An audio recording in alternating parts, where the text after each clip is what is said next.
FII picture, it's turning positive for the last 2 days. There have been buyers in the Indian equity markets. Plus, we have a lot of these global markets, the turmoil increasing. Yesterday, we had South Korea. Today, we are hearing about France as well.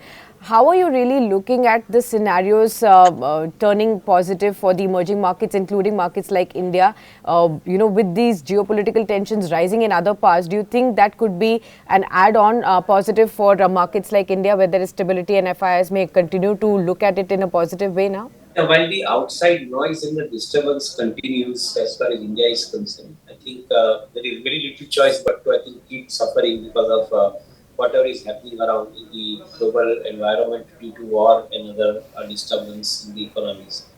But fortunately, India is focusing on its own program, and that's what is attracting people to India. We are committed to spend money on infrastructure. This year, we are spending about 11.5 lakh crores.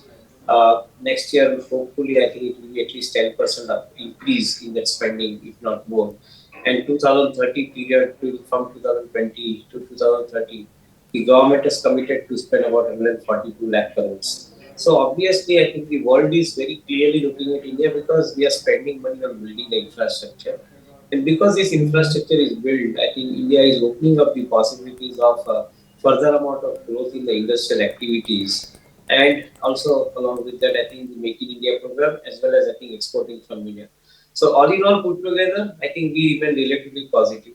Of course, with new government coming up in America, the China plus one factor will probably play out very positively for India undoubtedly. Because China on its own is creating their own programs in their own country.